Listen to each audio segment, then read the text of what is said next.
Oh, yeah, that's a big thing. And you have to try to catch it before the sponsors come on. I'm Kay loving my oldies, right? All right. So I'm going to read this. I'm going to read this short passage. I'm going to read it from 1 to 15. All right. It says, there is an appointed time for everything, and there is a time for every matter under heaven.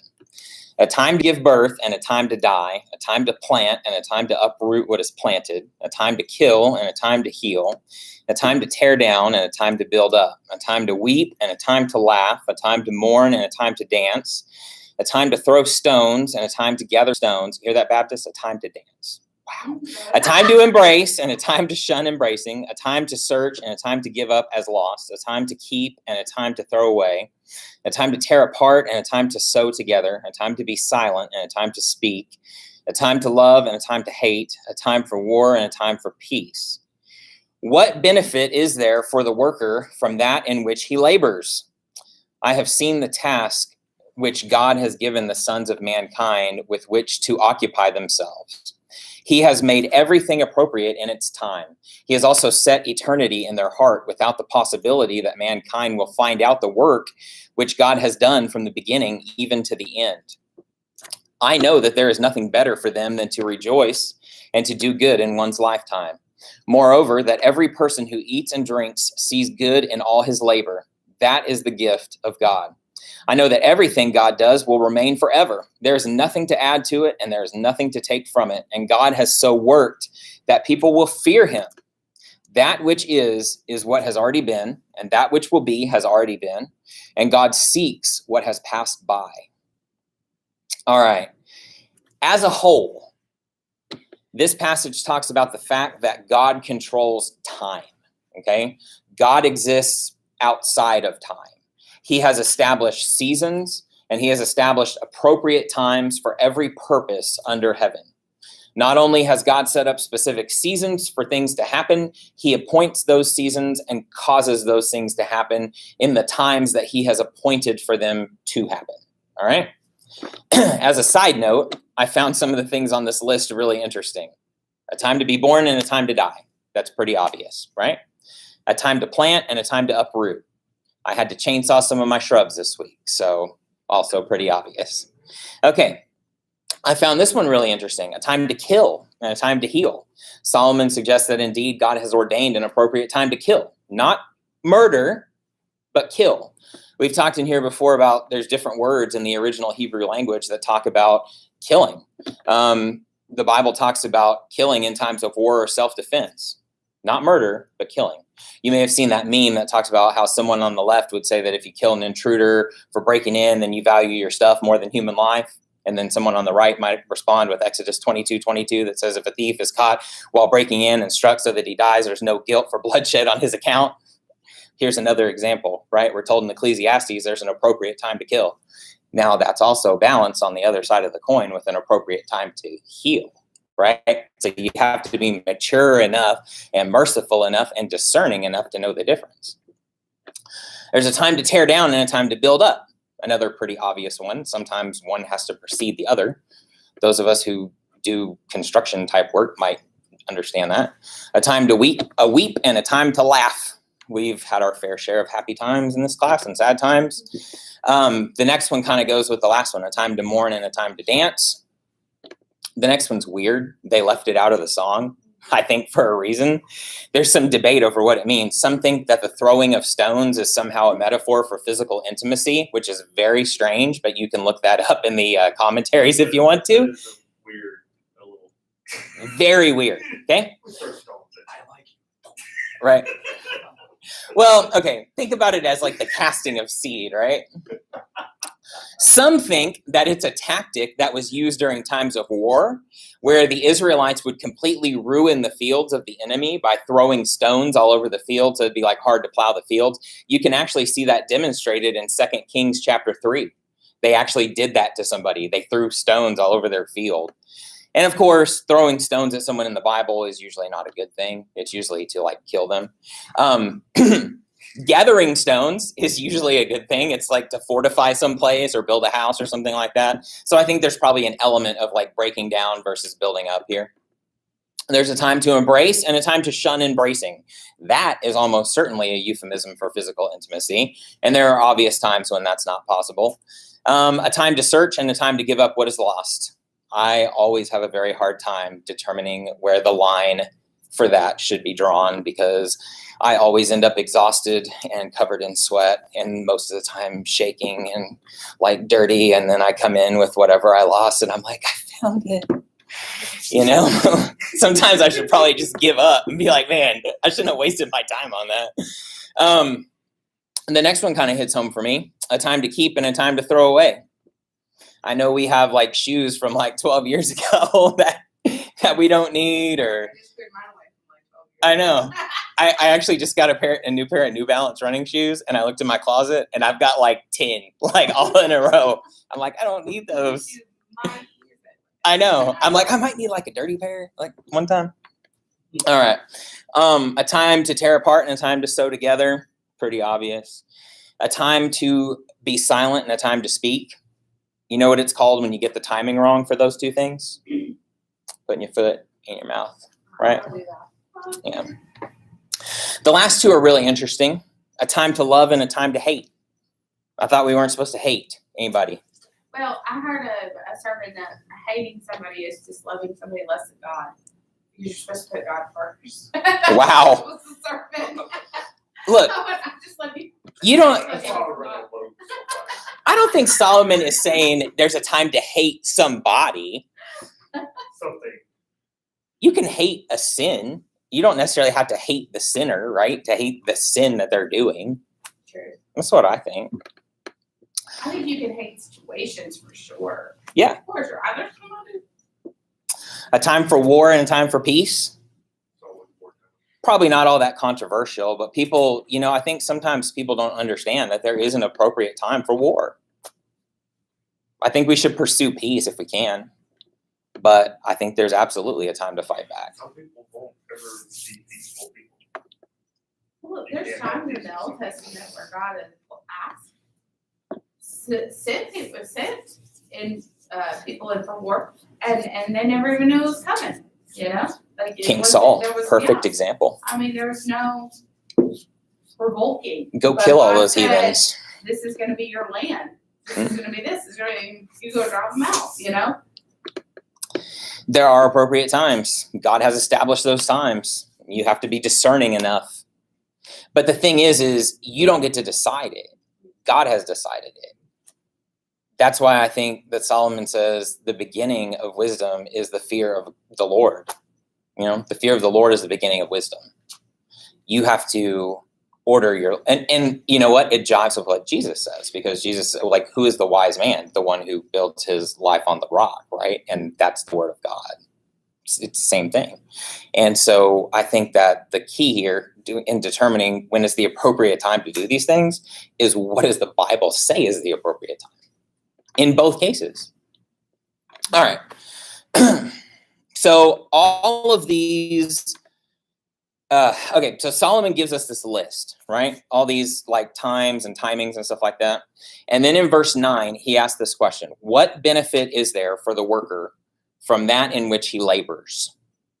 If you were here last week, this kind of goes along with everything that we've talked about in these first 3 chapters. Okay, this isn't just like chapter 3. You kind of have to take all of this in context. So the first 3 chapters that we've read so far has been leading up to this question. So last week, everything is futility, right? Things that are futility. Working on a house in Mesquite, because they're all made out of cardboard. And so you paint them and then the cardboard just falls off, right? Trying to get rid of wasps' nests at your house in Texas, because you'll knock them all down, you'll get stung a million times, and then they will build them again the next year. Okay? Trying to lose weight and being in connecting journeys, because people will bring donuts every week. Okay? Everybody cooks too well. Yes. Okay. Futility. This week, God is in control of time, and everything happens in the time that God has already ordained. You don't have control over certain things. You don't have control over certain changes in life. You don't have control over the cursed earth. You don't have control over life and death and cardboard houses and seasons. So what is the use of working and laboring so hard? Once again, I turn to one of my favorites, Matthew Henry, and I love how he puts this. He said, to expect unchanging happiness. Remember, this guy lived in the 1600s. This is crazy. To expect unchanging happiness in a changing world must end in disappointment. So true. So true. So what's the point? As we asked last week, what is the use of this? I love the way that Solomon himself answers this question. First off, let me say that I have to believe that God has a sense of humor. Because as I read this passage again and again this week, and I did not understand the end of this passage after this long list of things that we read, I didn't understand what Solomon was trying to say about God did this and what was is what is and what was in the past is now. I didn't get it. And so I was praying, and I kept saying that Solomon was awfully short-sighted because all he seems to care about is the here and now. And so I was praying that God would help me understand what Solomon was even talking about. And then I had this kind of epiphany, and I realized that I am literally praying to God to help me understand the wisest man that's ever lived. And God must think I'm pretty silly for asking him to do that. And so I had a good laugh, and I'm sure God had a nice laugh at that this week. And so I just said, you know what? I'm just going to do the best I can with this. But Solomon says this in verse 10. This is kind of the answer to his question that he asks. He kind of answers his own question. He says, I have seen the task which God has given the sons of mankind with which to occupy themselves. We talked about this last week. We talked about how God has kind of given everybody a task. There's this God-shaped void in each one of us. God has put a certain longing in every person. It's how God made us and God designed us. We all have a desire to understand something beyond ourselves. Solomon described it as a task that God gave us. He was kind of vague about it in chapter 1, but he kind of defines it a little bit better here in verse 11. He says, he has made everything appropriate in its time, right? He has also set eternity in their heart, without the possibility that mankind will find out the work which God has done from the beginning even to the end. It's like this impossible task that God gave every person. He gave us the desire to this eternal desire he's put in our hearts to see eternity, to see beyond ourselves, to see beyond the here and now, what's going to happen in the future. But he's made it to where we can't see it. We have this limited time and we know it. So we have this sense of urgency our whole life. What are we going to do? We only have this limited time. We got to do something. We got to do something while we're here. We got to make it last. We got to, what's going to happen when we die? So when I first read this, I thought, man, Solomon is just a nihilist. He's just a pessimist. He's like all doom and gloom and futility. But after I read it like 20 times, and after I thought about it, and after I'd said that prayer, I realized that no, Solomon's not really a nihilist. Solomon is a realist, because he really perfectly describes the human condition. Like I said, the vast majority of humankind has eternity in their hearts. We think about death. We wonder about the future, but we're finite. We know we'll die, right? And ultimately, that kind of defines our experience here on earth. It's the task that God has given us to wonder about the future. But what is the meaning of all of this, right? Solomon really hits the nail on the head. What are we going to do about it? That's the question that we have to answer. In the finite time that we have here on earth, how are we going to fill that void that's within all of us, that's been put there by God and can only be filled and satisfied by him? Well, a lot of people try a lot of different things, right?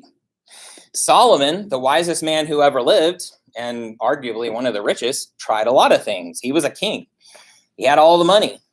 It wasn't that. It wasn't the money. It wasn't the knowledge and the wisdom that he had.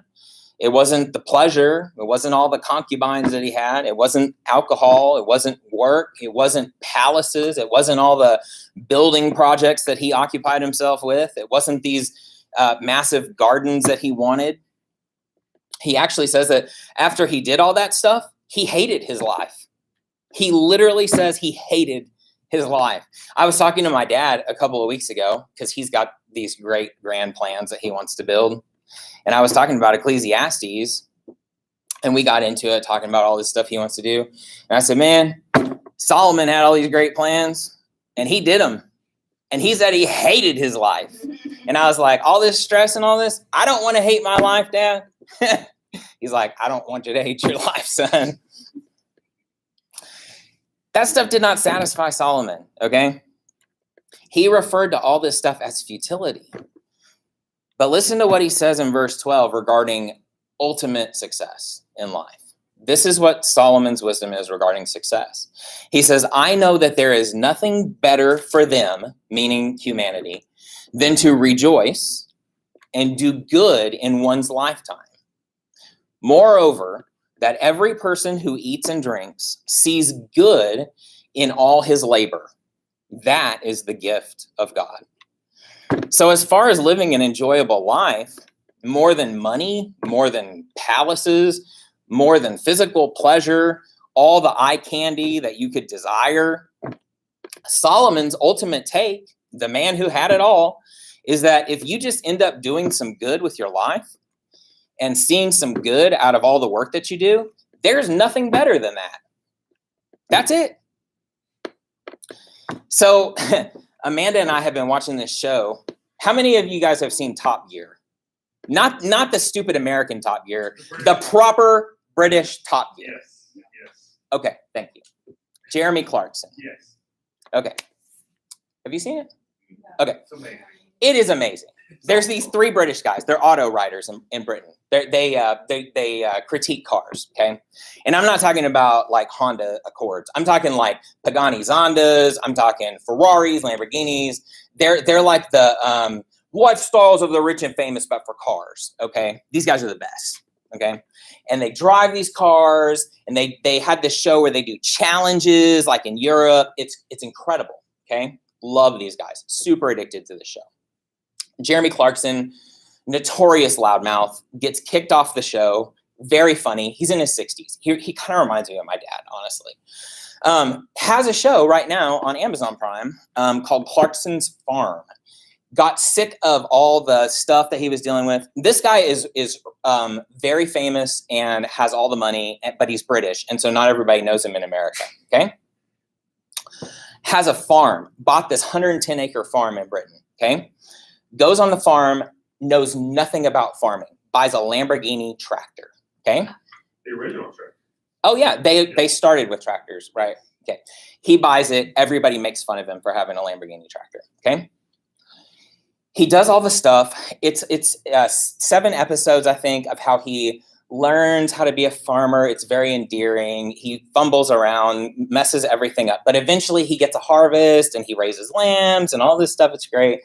Starts a shop and everything. We're introduced to his, I think, 5th wife or something, right? She's much younger than him.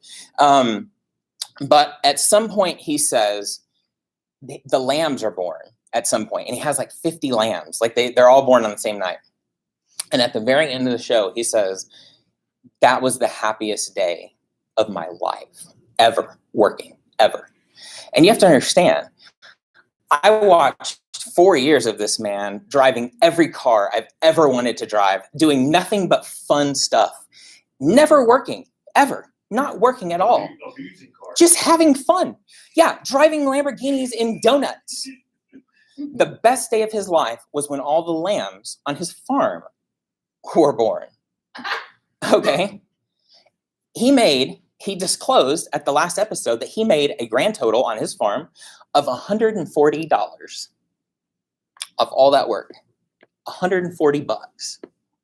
And he had a decision to make. Is he going to go back to the farm and do it all over again? Or go back to London and do another show? Well, it was funny too, because it was like those days where like rain, for it was like how many days? It was horrible. And then he was like trying to plant. You know, it was like, so you see the back and forth. In the end, it wasn't the money. It wasn't the Bentley that he had made into an off-road capable vehicle to drive across the wheat field. It wasn't the fame. It wasn't his much younger wife that he had. It was a little bit of payoff from an honest day's work and the fruitfulness of God's creation that he saw in real life, the tangible blessing of God, whether he acknowledged it was God or not. That's the best thing that ever happened to him. And Solomon acknowledges that it is a gift from God. I really love this because for most of us, it's usually after you stop living for yourself and start trying to honor and glorify the Lord with your life that you start doing good with your life. Usually, that's when you start to see good in your labor. And that's what Solomon says is the best case scenario in this life under the sun. And he would know because he tried everything. If only our goal could be to glorify the Lord with our lives and be satisfied when the Lord allows us to do good and see some good in our labor. Okay, so just to recap, Solomon asked this question: what benefit is there for the worker from that in which he labors? In other words, everything under the sun is futility because we all die. We all pass our stuff down to someone who may or may not take care of it. We all turn to dust. The world is cursed. We're fighting against nature. We aren't going to win. God has preordained everything. So what's the point? He answers with two I know statements. First, he says in verses 12 and 13, I know there is nothing better for them than to rejoice and to do good in one's lifetime. Moreover, that every person who eats and drinks sees good in their labor. This is the gift of God. I do believe that to be a true statement. I do believe that in the here and now, that's the best that we can hope for. It's not always going to be that way. We've talked about that. We've talked about the reasons for that. We've discussed that. We should never, ever, ever lose hope. We know that God is always working for our good. But when we're blessed, we should recognize that it's a gift from God. Okay? Secondly, in verses 14 and 15, he says this second I know statement. I know that everything God does will remain forever. There is nothing to add to it. There is nothing to take from it. And God has so worked that people will fear him. That which is what has already been. And that which will be has already been. And God seeks what has passed by. What? Okay, that's confused me so bad this week when I read that. Here's the point.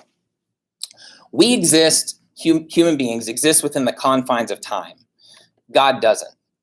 And God is working all things here on this plane of existence for a purpose. And Solomon says that ultimately that purpose is an eternal purpose. And that the goal is that people would fear God. So really, there is a point to all of this. When I read these verses in 14 and 15, it reminds me of what Paul says in Romans 1 about the evidence of God that we see in the natural world. He says, for the wrath of God is revealed from heaven against all ungodliness and unrighteousness of people who suppress the truth in unrighteousness, because that which is known about God is evident within them. For God made it evident to them. For since the creation of the world, his invisible attributes, that is, his eternal power and divine nature, has been clearly perceived, being understood by what has been made, so that they are without excuse. Solomon says, I know that everything God does will remain forever. There is nothing to add to it. There's nothing to take from it. And God has so worked all the things that God has done and God has made. God has so worked that people will fear him. Everything God has done, he has done and is doing so that people will rightly fear him. So here's what I'll close with this morning. We're all living a finite life, right? YOLO. We only live one time. We only have so much time on this planet. The wisest man who ever lived said two things in chapter 3 about the meaning of life for those of us who find ourselves in this predicament. Number one, God has orchestrated all of this for a purpose, mainly so that we would fear him and we would have awe and reverence for him. There is a God. It is evident from nature. It is evident in creation. It is evident in the laws of physics. I had a discussion with my son about this last night. We don't live in a chaotic universe. We live in a universe of order. We're subject to the laws of physics, whether we like it or not. We were watching this video, and it's done with some pool balls, right? Billiard balls. And what you do is you set up a Newton's cradle. You guys know what that is? You have these balls on a string and you pull them back and they go clack, clack, clack, right?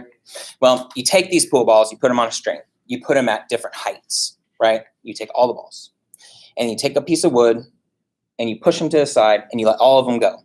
Because they're at different heights, gravity has a different effect on each ball. And ultimately what they do is they form a wave like this, okay? Well, for a minute, they'll be in complete chaos, okay? But then as they keep swinging, they'll form into a wave. And then for a minute, they'll be in chaos. And then a second later, they'll be in a double helix. And then they'll be in complete chaos, and then they'll be in a wave again. And I said, Tyler, why does that work? And he says, I don't know. And I said, physics. And I said, how does that work? I don't know. There's laws of physics. We don't live in a chaotic universe. Somebody put the laws in place. Was it me? No. Was it any person? No. God.